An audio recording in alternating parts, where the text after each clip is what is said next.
तक हमने देखा कि इमसोल शॉक रह गई थी सेओनजाए को अपने सामने देखकर, क्योंकि वो उसकी बिग फैन जो है। तो वहीं सेओनजाए भी काफी प्यार से इमसोल के पास आया एंड देन इमसोल को अम्ब्रेला में कवर करने के बाद पूछने लगा कि तुम यहाँ क्या कर रही हो, क्या तुम्हारी व्हीलचेयर खराब हो गई है। तो तब इमसोल जो कि अभी भी सदमे में है, वो खुद से कहने लगी कि मैं आखिर कुछ बोल क्यों नहीं पा रही हूँ। और फिर फाइनली इमसोल ने होश में आकर बताया कि मैं आपकी बहुत ही बड़ी फैन हूँ, यानी कि बहुत ही ज्यादा। तो तब सेओनजाए हंसकर कहने लगा कि वो तो मैं ऑलरेडी समझ चुका हूँ तुम्हारे हेयर बैंड को देखकर। इमसोल बताती है कि ये फैन ग्रुप का नेम है जिसको मैं हैंडल करती हूँ। तो तब सेओनजाए हंसने लगा, लेकिन जब जैसी उसने नोटिस किया कि इमसोल के हाथ फ्रीज हो रहे हैं, इसलिए उसने अपना हैंड वार्म बैग इमसोल को दे दिया। इमसोल और ज्यादा इम्प्रेस होने लग जाती है कि तभी सेओनजाए अपनी अम्ब्रेला भी इमसोल के सामने कर देता है, ये बोलते हुए कि तुम्हें इसकी ज्यादा जरूरत है इसलिए तुम इसे रख लो। एंड देन पूछने लगा कि अब तुम घर वापस कैसे जाओगी, क्या तुम्हें कोई भी लेने आने वाला नहीं है, एंड अगर ऐसा है तो फिर क्या मैं तुम्हें तुम्हारे घर ड्रॉप कर दूं, वैसे भी तुम मेरी बिग फैन जो हो। तो तब इस बात को सुन आप सभी खुद इमेजिन कर लो कि इमसोल कितनी ज्यादा खुश हुई होगी, क्योंकि ये बात तो ठीक एक सपने जैसी हुई। मगर अब इससे पहले कि वो हाँ कर पाती सेओनजाए के साथ जाने के लिए कि तभी हिंजी भी यहाँ आ जाती है और इमसोल को हेलो करने लगी। पहले तो इमसोल को बहुत ही ज्यादा गुस्सा आया कि मेरी फ्रेंड की टाइमिंग इतनी ज्यादा खराब कैसे हो सकती है, मगर फिर टूटे हुए दिल के साथ सेओनजाए से बोली कि कोई बात नहीं, मैं अपनी फ्रेंड के साथ चली जाऊंगी। सेओनजाए तब भी नीचे बैठता है एंड अपनी अम्ब्रेला इमसोल को देने लगा। तो तब इमसोल कहती है कि आप बहुत ही अच्छे हो, इसलिए मैं भी आपको कुछ देना चाहती हूँ। वैसे तो इस टाइम मेरे पास ज्यादा कुछ खास नहीं है, पर आप ये कैंडीज रख सकते हो, मुझे पता है कि यह आपकी फेवरेट है। सेओनजाए खुशी से उन कैंडीज को अपने पास रख लेता है कि ये सीन यहीं पर कट हुआ एंड अब दिखाया गया कि सेओनजाए जो कि ध्यान से इमसोल की दी हुई चीज देख रहा है। तो वही इमसोल वापस घर आकर बहुत ही ज्यादा खुश थी एंड देन अपनी मॉम से उस पर्सन के बारे में पूछने लगी जिसने उसकी जान को बचाया था जब उसके पैर पैरालाइज हो गए थे।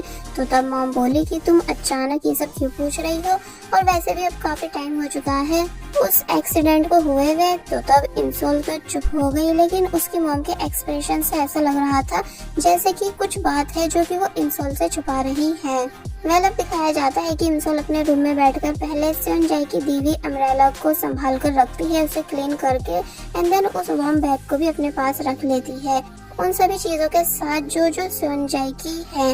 आज के कॉन्सर्ट के फोटोज भी इंटरनेट पे आ चुके थे, इसलिए इमसोल उनको देख कर काफी ज्यादा खुश होने लगी।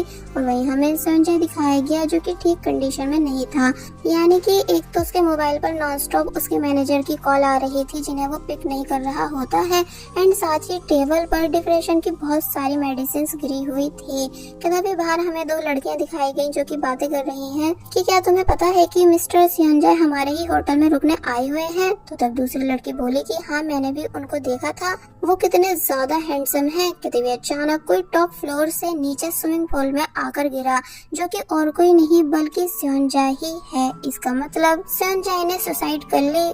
और वहीं इमसोल जो कि सो रही थी कि तभी उसके मोबाइल पर नॉन स्टॉप कई सारी नोटिफिकेशंस आने लगी इसी न्यूज के बारे में, जिसको देख पहले तो इमसोल बिल्कुल भी यकीन करती ही नहीं कि नहीं ऐसा हो ही नहीं सकता, ये जरूर कोई फेक न्यूज होगी।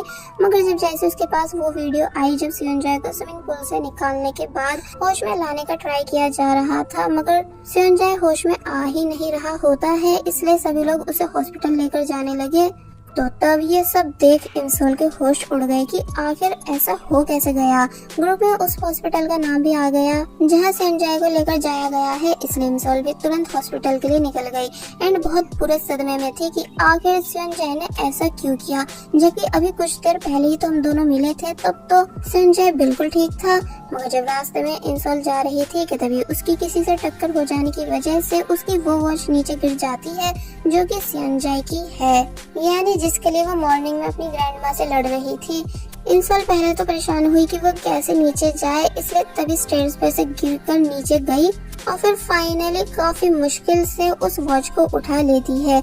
लेकिन जब जैसी उसको कंफर्म न्यूज पता चली कि सेओनजाए अब सच में इस दुनिया में नहीं रहा, क्योंकि डॉक्टर्स ने उसको बचाने की बहुत कोशिश की लेकिन बचा नहीं पाए। साथ ही सुसाइड का रीजन डिप्रेशन बताया जा रहा था कि मिस्टर सेओनजाए खुद को बहुत ही ज्यादा अकेला फील करते थे, इसलिए डिप्रेशन में रहते थे एंड इसी वजह से उन्होंने सुसाइड की।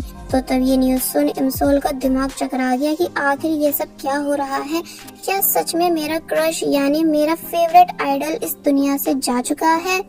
क्या तभी अचानक वॉच में कुछ हुआ जिस वजह से अचानक वहाँ का टाइम रुक गया एंड जो लोग चल रहे थे वो सब भी स्टॉप हो जाते हैं। और फिर तभी टाइम घूमा एंड इमसोल डायरेक्ट टाइम में पीछे आ गई, यानी कि अपने स्कूल टाइम में, जहाँ पर टीचर इमसोल को क्लास में सोने के लिए डांट रहे थे।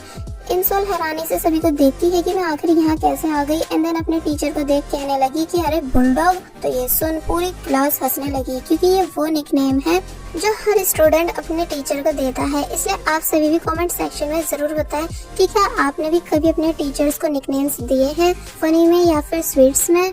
टीचर गुस्से से बोले कि खड़ी हो जाओ। तो ये सुन वो जब जैसे उठी तो तब और ज्यादा सरप्राइज रह गई कि क्या सच में अब मैं खड़ी हो सकती हूँ। इसका मतलब क्या मैं कोई सपना देख रही हूँ? अगर ये वाकई में मेरा एक सपना है, वो भी स्कूल टाइम का, तो फिर पक्का सेओनजाए भी यहीं पर होगा। और फिर तभी सेओनजाए को ढूंढने भाग गई एंड टीचर के रोकने पर भी नहीं रुकी। एंड जैसा कि पहले बताया गया है कि दोनों एक ही स्कूल में थे, इसलिए इमसोल सेओनजाए को ढूंढते हुए सामने वाली बिल्डिंग की तरफ आती है और किसी से उसके बारे में पूछने लगी।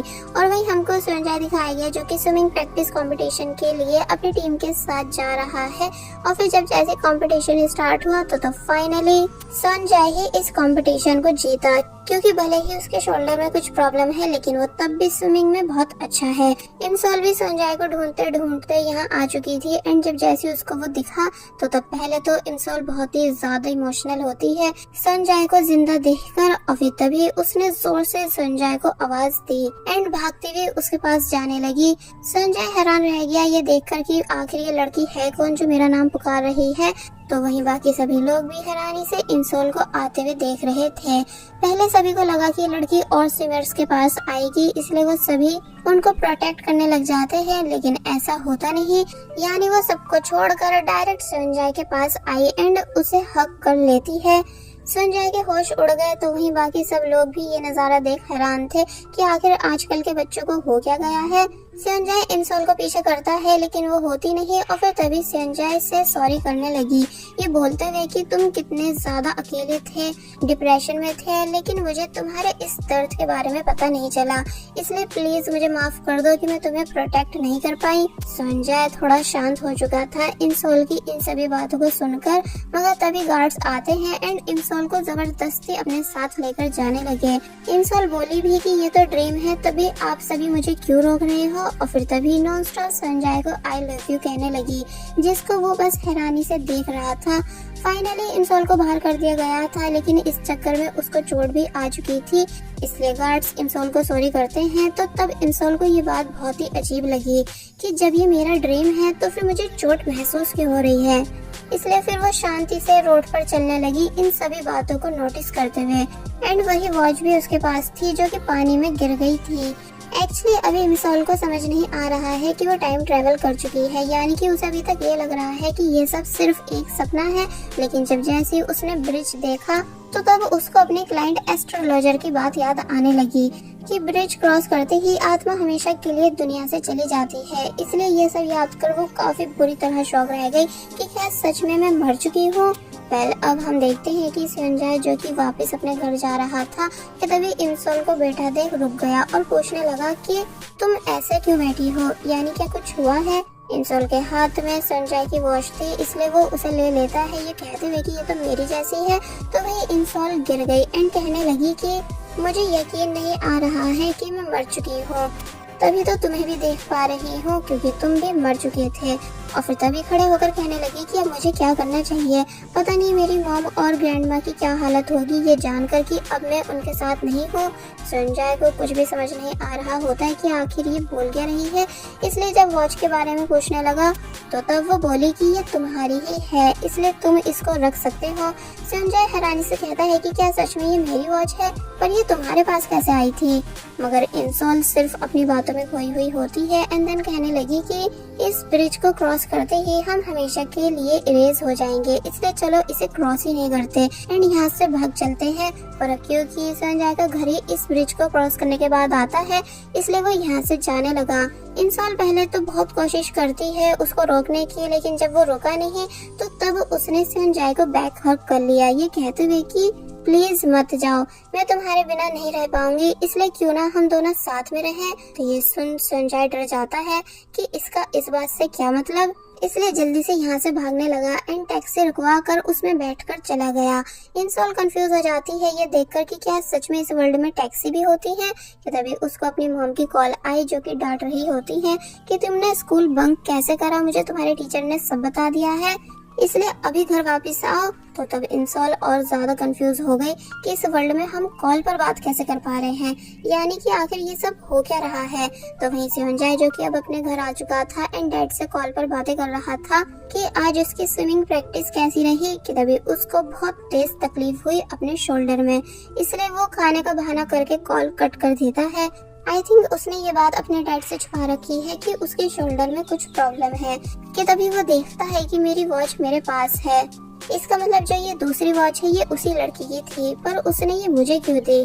कि तभी उसको इंसॉल की बातें याद आने लगी जो उसने हक करते टाइम कही थी, इसलिए वो सीरियस हो गया क्योंकि वो वाकई में खुद को अकेला फील करता है और फिर तभी अपने शोल्डर की फिक्र करने लगा। मतलब नेक्स्ट सीन में हम देखते हैं कि इंसॉल जब जैसे अपने घर के सामने आई तो वो हैरान हुई ये देखकर कि ये वाला घर तो ठीक मेरे रियल वर्ल्ड वाले घर के जैसा है, न्यू भी लग रहा है एंड लगता है कि अभी तक इस एरिया का रीडेवलपमेंट नहीं हुआ। और फिर जब जैसे घर में आई तो तब और ज्यादा हैरान हो जाती है कि मॉम इतनी यंग कैसे दिख रही हैं। लेकिन इंसॉल की मॉम इंसॉल को डांटने और मारने लगी कि तुम्हारी हिम्मत हुई कैसे स्कूल बंक करने की, क्या यही सब करने के लिए मैं तुम्हें स्कूल भेजती हूँ। तो तब इंसॉल तो कुछ भी नहीं कह रही थी, मगर तभी बुरी तरह शॉक रह गई ये देखकर कि ये सन 2008 चल रहा है, इसलिए उसको ये चीज काफी ज्यादा अजीब लगने लगी। और फिर जब जैसे वो अपनी ग्रैंड मदर के पास आई जिनकी इस समय में मेंटल हेल्थ बिल्कुल ठीक है, यानी कि अभी वो नॉर्मल है, इसलिए इंसॉल काफी ज्यादा खुश हो जाती है ये देख कर कि उसकी ग्रैंड मदर को वो याद है। मतलब इंसॉल ने ध्यान से अपने रूम को देखा जो कि पहले जैसा है, यानी जैसा कि वो इंसॉल के स्कूल टाइम में हुआ करता था, इसलिए वो काफी ज्यादा इमोशनल होने लगी। और फिर जब उसे मंथ पता चला कि ये जून चल रहा है तो तब उसको समझ आ गया कि ये वो टाइम है जो मेरे एक्सीडेंट से पहले का था। और फिर याद करने लगी कि जब एक्सीडेंट के बाद मैंने हॉस्पिटल में आईज ओपन की थी तो तब मॉम एंड ग्रैंडमा मेरे लिए काफी ज्यादा रो रही थी एंड साथ ही मुझको बिल्कुल भी अपने लेग्स फील नहीं हो रहे थे क्योंकि वो पैरालाइज हो चुके थे। और फिर अब प्रेजेंट में काफी प्यार से अपने लेग्स को देखने लगी क्योंकि अब वो एकदम ठीक जो है, इसलिए इमोशनल होने लगी। साथ ही अपने पैरों को ठीक देखकर बहुत ज्यादा खुश भी थी। जिसके बाद अब दिखाया जाता है कि इंसॉल रात में अपनी मॉम और ग्रैंडमदर के पास सोने के लिए आई एंड दोनों के हाथ पकड़कर लेट गई एंड खुद से कहने लगी कि शायद ये सब सिर्फ एक ड्रीम है एंड जब मैं सुबह सोकर उठूंगी तो तब दोबारा मेरे लेग्स पैरालाइज हो जाएंगे।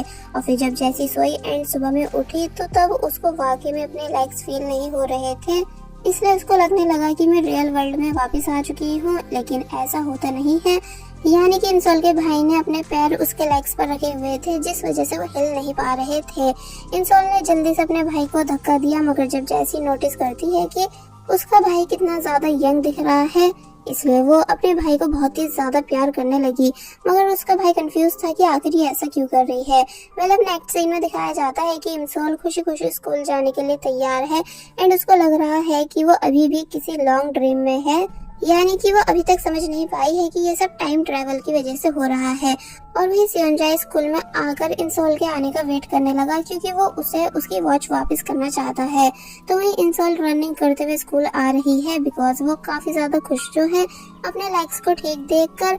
लेकिन जब जैसे उसे सेओनजाए अपने सामने खड़ा दिखा तो तब वो रुक गई एंड बहुत ध्यान से सेओनजाए को देखने लगी जो कि अपने दोस्त से बातें कर रहा था एंड हंस भी रहा होता है। तो तब इंसोल को याद आने लगा कि कैसे कैसे न्यूज में सेओनजाए की डेथ के बारे में बताया गया था, इसलिए इंसोल की आंखों में आंसू आ गए, यानी कि वो बहुत ही बुरी तरह रोना शुरू कर देती है। बारिश भी स्टार्ट हो चुकी थी और फिर अब जैसे फाइनली सेओनजाए ने भी इंसोल को देखा तो तब वो काफी ज्यादा हैरान हुआ कि ये रो क्यों रही है। इसलिए तभी अपने फ्रेंड को बारिश में छोड़कर अम्ब्रेला लेकर इंसोल के पास आता है एंड देन इंसोल को अम्ब्रेला में कवर करने के बाद पूछने लगा कि तुम आखिर रो क्यों रही हो। तो तब इंसोल की आंखों में और ज्यादा आंसू आने लगे क्योंकि सेम यही लाइंस प्रेजेंट में भी सेओनजाए ने इंसोल से बोली थी मरने से पहले। और बस फिर इसी सीन के साथ पार्ट 2 यहीं पर एंड हो